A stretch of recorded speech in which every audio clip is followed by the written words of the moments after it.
One of the most overworked and most abused words in the English language is the word love. I love my biscuits. Oh, I love my car.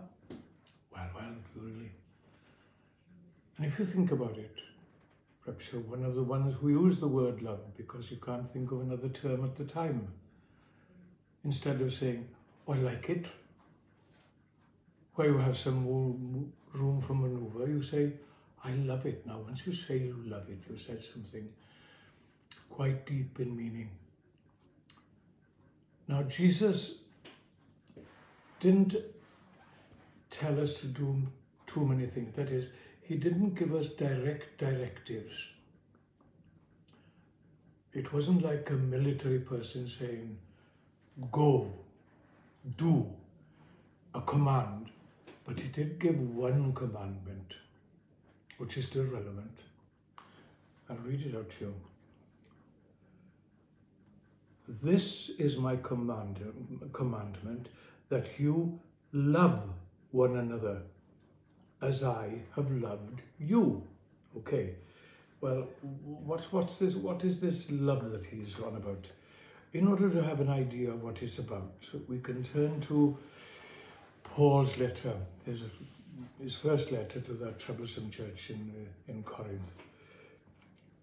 And in the 13th chapter, it's headed in English, Cariad yn Gymraeg, and in English, the way of love. And this is what he says. Love is patient and kind.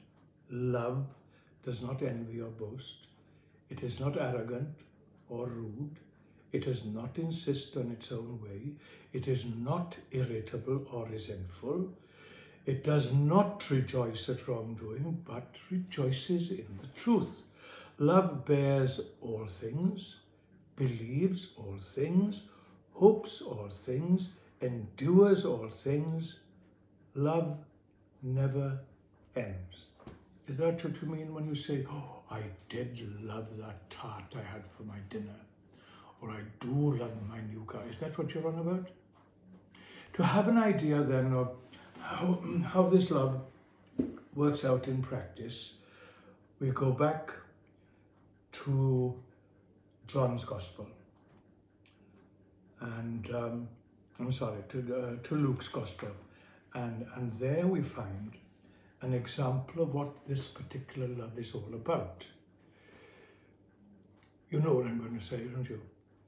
A Samaria Tregarog, the Good Samaritan.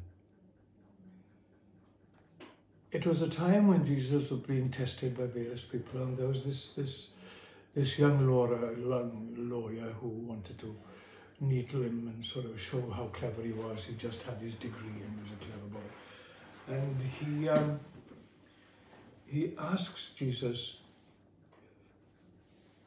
how can I get into eternal life? And this is what he gets back. Jesus says, what is written in the law? How do you read it? And he answers, clever boy, you shall love the Lord your God with all your heart, with all your soul, and all your mind, and your neighbor as yourself. And Jesus just looks at him in the eye and says, you've answered correctly. Now, he doesn't quibble, he says, do this. No messing about. Don't think about it. Don't say to yourself, I'll do it if it's convenient. I'll do it if it suits me. I'll do it if I like the way he ties his tie. I'll do it if I like the way she does her hair. No, he says, do it. Do it.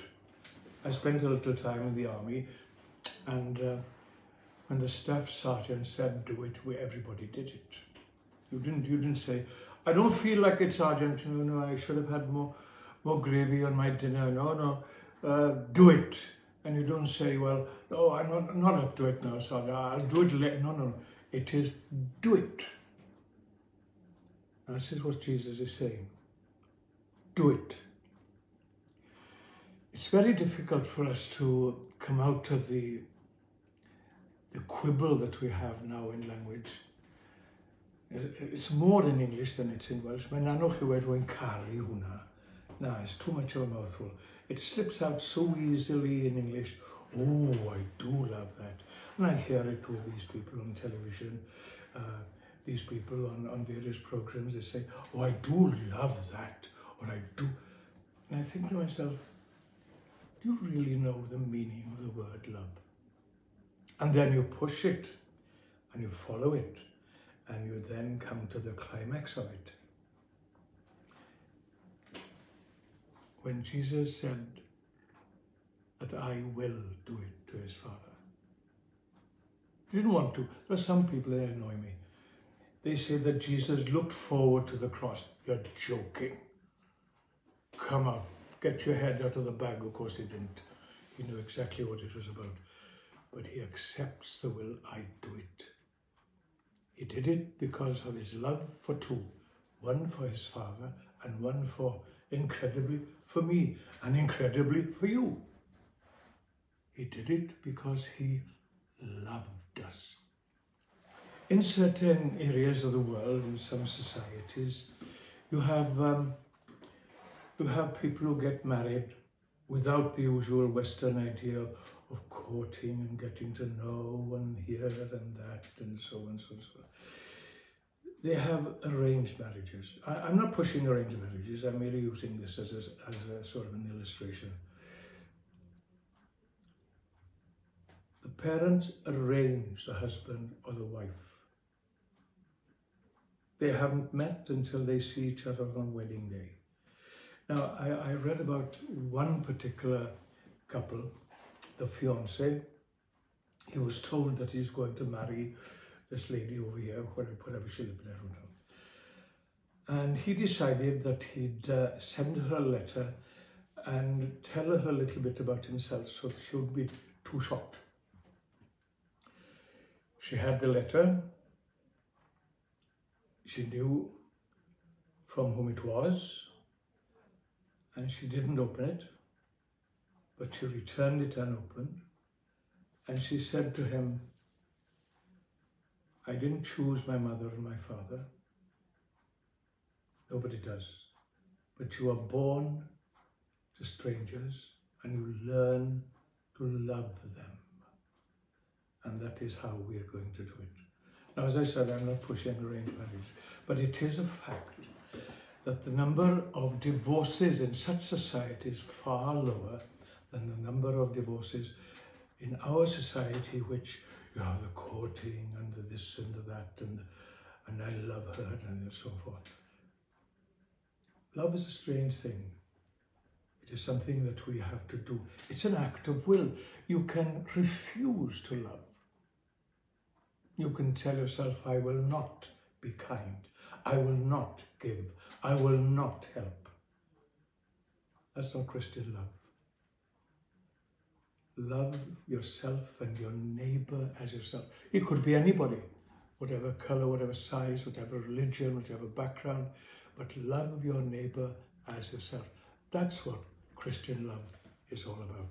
And I'm glad to say that this COVID has given an opportunity for a lot of people to show love to one another. God bless you all.